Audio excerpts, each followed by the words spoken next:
Let's start with something uncomfortable. Hatred isn't always loud. It doesn't always come with shouting or slam doors. Sometimes hate rises dressed in silence, sarcasm, or strategic absence. You know, someone hates you not when they're angry at you, but when they stop seeing your humanity altogether. Hate isn't just a feeling, it's a choice to dehumanize. When someone consistently ignores your boundaries, brushes off your words, or pretends your needs are too much, they're not just tired or busy. They're saying, you don't matter enough to consider. When someone repeatedly ignores your boundaries, it's not because they're forgetful. It's because they've decided, whether consciously or not, that your boundaries aren't worth remembering. Your time, optional. Your energy, accessible on demand. Your no, negotiable.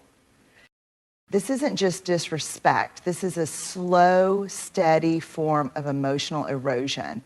Because when someone ignores your needs over and over, they're not just stepping over a line, they're redrawing the map of the relationship, where their comfort is the capital and your needs are barely footnotes. And it doesn't always look explosive. Chronic disregard often shows up as a partner who rolls their eyes every time you express a need, a friend who keeps showing up late even though they know it hurts you, a family member who laughs off your clearly stated boundaries as you being sensitive. Each time it happens, your sense of self-worth takes a hit, not because you're weak, but because connection requires mutual respect. And when that's absent, what remains isn't a relationship. It's a performance where one person plays caretaker and the other plays king. But here's the catch. We often excuse chronic disregard. We say things like, they're just not good with emotional stuff. They have a lot on their plate. They don't mean it like that. And while grace is beautiful, repeated disregard is not a flaw, it's a decision. A decision to stop seeing you, to stop valuing you, to stop listening when it's no longer convenient. When someone ignores your boundaries over and over, they're telling you something without saying a word. I don't take you seriously. And over time, that translates directly to contempt. Here's the hard truth. Contempt is one of the most dangerous emotional dynamics in any relationship. Research has shown it's the strongest predictor of relational failure, whether in marriages, friendships, or workplace teams. Because contempt doesn't just reject behavior, it devalues identity. It says, you're not just wrong, you're ridiculous. You're not just mistaken, you're beneath me. Your voice doesn't matter here. So when disregard becomes chronic, we must ask ourselves, is this forgetfulness or is this someone refusing to treat me like I matter? Because love without respect isn't love. It's control. It's convenience. It's performance. And you, as you are, in your full humanity, deserve more than being tolerated. You deserve to be treated like your feelings aren't interruptions, but invitations to deeper connection. So don't confuse chronic disregard with a personality quirk. Call it what it is, the early warning sign of contempt. And contempt, left unchecked, doesn't stay silent. It becomes resentment. It becomes manipulation. It becomes hate that wears the mask of apathy. When we talk about betrayal, most people think of the big stuff. Lies, affairs, abandonment. But one of the most gut-wrenching betrayals doesn't make noise. It doesn't leave bruises or spark shouting matches. It happens quietly. Ultimately, it happens when someone uses your own vulnerability against you. Let's slow this down. At some point, you took a risk. You let your guard down. You said, here, this is me, unfiltered. This is the part I usually hide. You shared a fear, a trauma, a secret, maybe something tender you had never said out loud before, and they nodded. Maybe even thanked you for trusting them.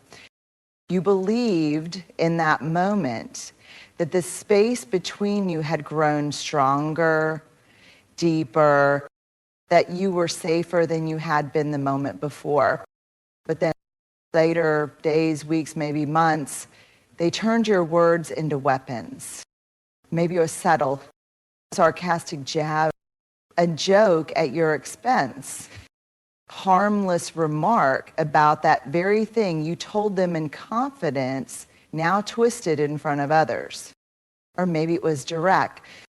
They used your past to silence you, your insecurities to win an argument, your pain to make themselves feel powerful. And just like that, your courage became their leverage. Let's be really clear here. This is not just unkind behavior. It is deep betrayal. Because weaponized vulnerability says this: I see your softest part, and I've decided it's useful to me. I'm not protecting it, I'm exploiting it. That is hatred dressed up as closeness. That is violence with a velvet glove. What makes this betrayal so painful isn't just the breach of trust, it's that it rewrites the past. It makes you question if you were ever safe at all.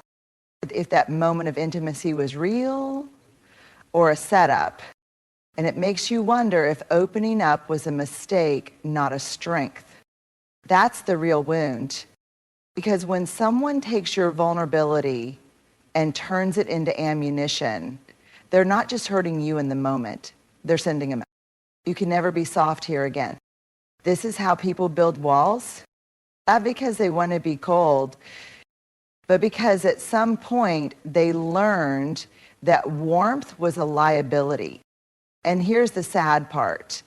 People who do this often blame you for reacting. They'll say things like, you're overreacting. It's just a joke. I didn't think you'd take it so seriously. You're too sensitive. But those words are not explanations. They are gaslight-soaked bandages for wounds they inflicted. And you do not have to accept them. People who love you, even in conflict, do not use your wounds as weapons. They fight fair. They stay grounded. They never forget that the person they're angry at is also the person they love. So when someone turns your vulnerability against you, it's not just a red flag. It's a line in the sand. You don't owe them another confession. You don't owe them another chance to understand how deeply they cut. You owe yourself safety. You owe yourself boundaries. You owe yourself the kind of love that holds your secrets with reverence, not with a grip tight enough to throw them back at you. Because being vulnerable is one of the most courageous things a human can do. And anyone who uses that courage against you doesn't deserve access to it again. There's a special kind of heartbreak that comes not when someone mocks your pain, but when they ruin your joy. You know the feeling. You share good news, something that lit you up, something you've been quietly working toward or praying for, and the response is cold, dismissive, jealous, critical, or worse, strategically cruel. You walk into a room lit up with something you're proud of, only to have someone pull the plug. That's not a coincidence, that's sabotage. Here's the truth we often don't talk about. Not everyone is happy when you're happy. Not everyone claps when you win. Not everyone can handle your light, especially when they haven't faced their own darkness. and that sabotage, it's rarely loud. It doesn't come with open anger. It comes in sideways like this. They undercut your excitement with a harmless comparison. Oh, that's cool, but did you hear what so-and-so did? They laugh at your dreams. Wow, you really think that'll work? They bring up something bad right in your brightest moment. I'm happy for you, but don't forget what happened last time. Or they simply say nothing at all and let the silence do the hurting. And what hurts the most is not just the words, it's what they mean. It means that your joy doesn't feel safe with them. It means that your growth, your peace, your healing, your glow up, it all threatens something in them that they haven't made peace with. Light reminds them of everything they've abandoned in themselves. Let's be clear, joy sabotage is rarely about you. It's about the war someone is fighting with their own unhealed wounds. But, and this is critical, that doesn't mean it's okay. Understanding why someone lashes out doesn't excuse the damage they cause. Because here's what's really happening underneath joy sabotage. Resentment. Resentment is corrosive. It builds in silence. It festers. It tells someone, why them? Why not you?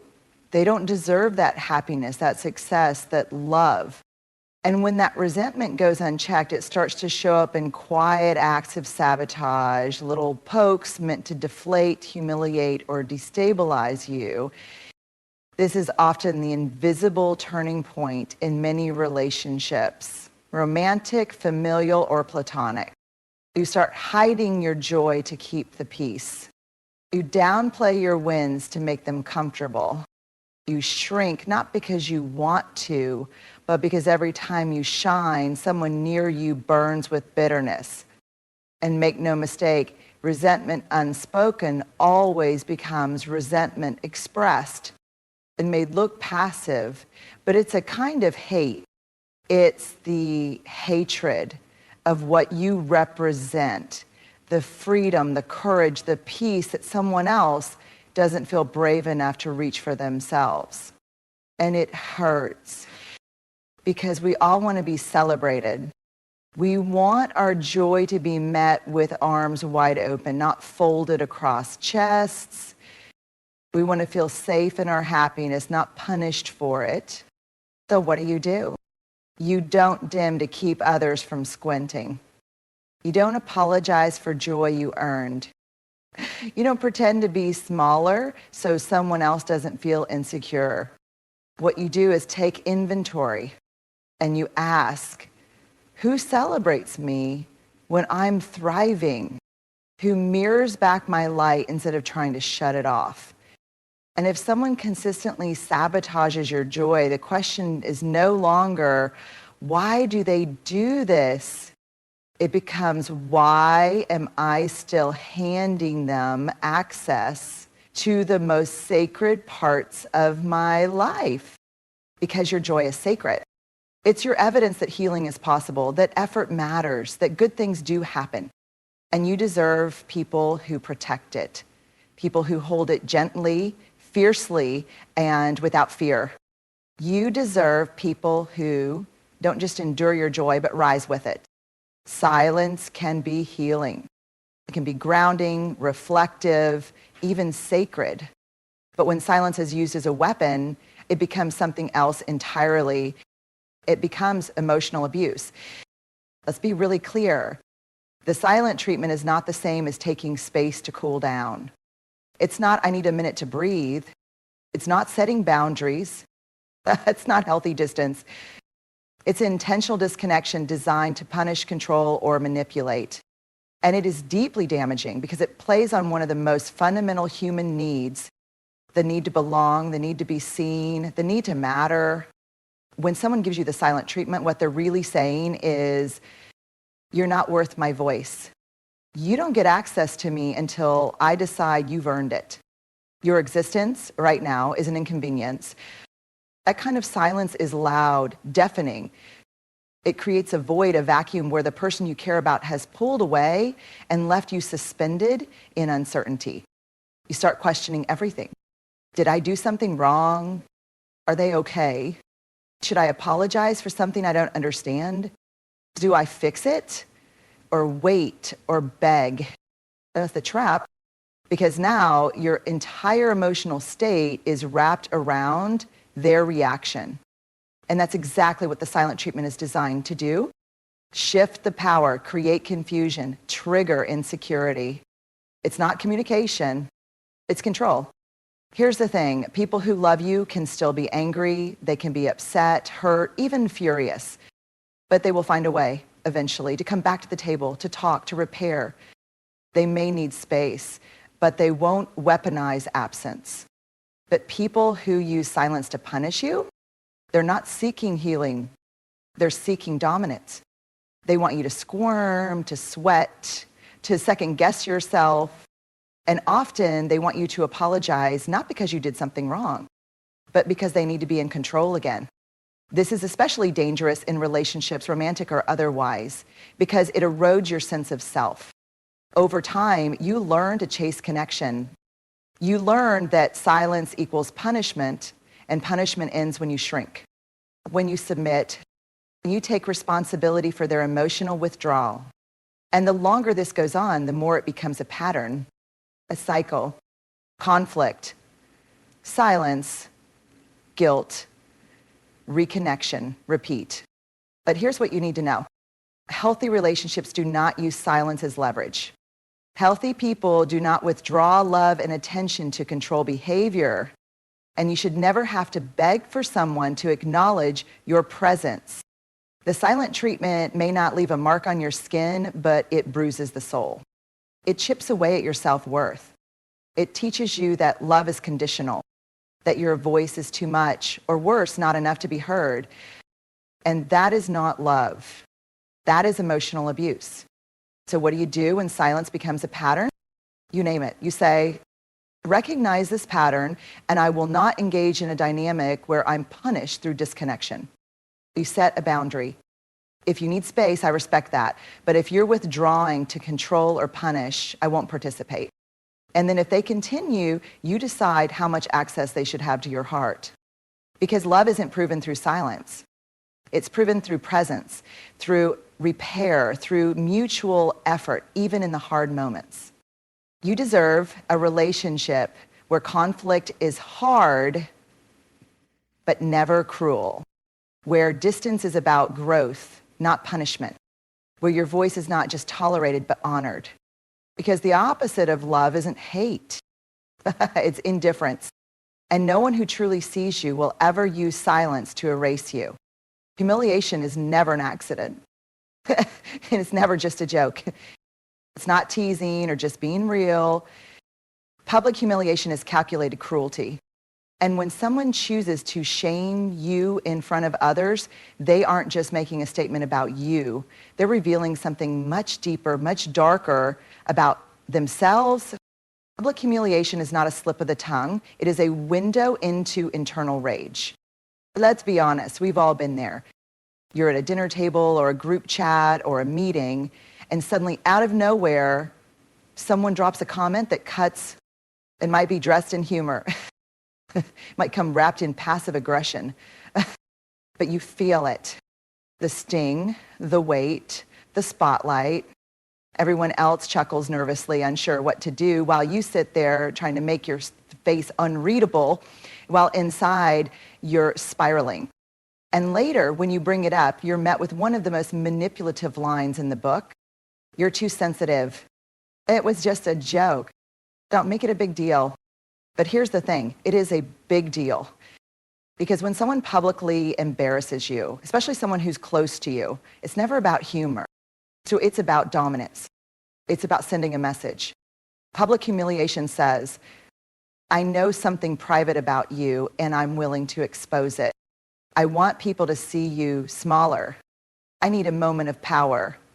And your dignity is the price. And that, my friend, doesn't come from love. It comes from rage. Not always rage that's explosive or obvious. Sometimes it's cold, resentful, repressed, but it's rage nonetheless. Because people who humiliate others publicly are trying to offload something they don't know how to carry. Their bitterness, their shame, their envy, their inadequacy. They're leaking it out in sharp remarks, in cruel sarcasm, in subtle jabs that slice like razors.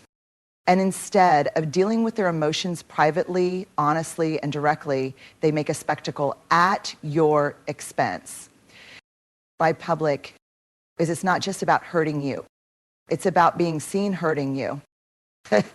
It's about drawing a crowd, securing a twisted kind of control, because if they can get others to laugh or stay silent, they've now positioned themselves as the one holding the power.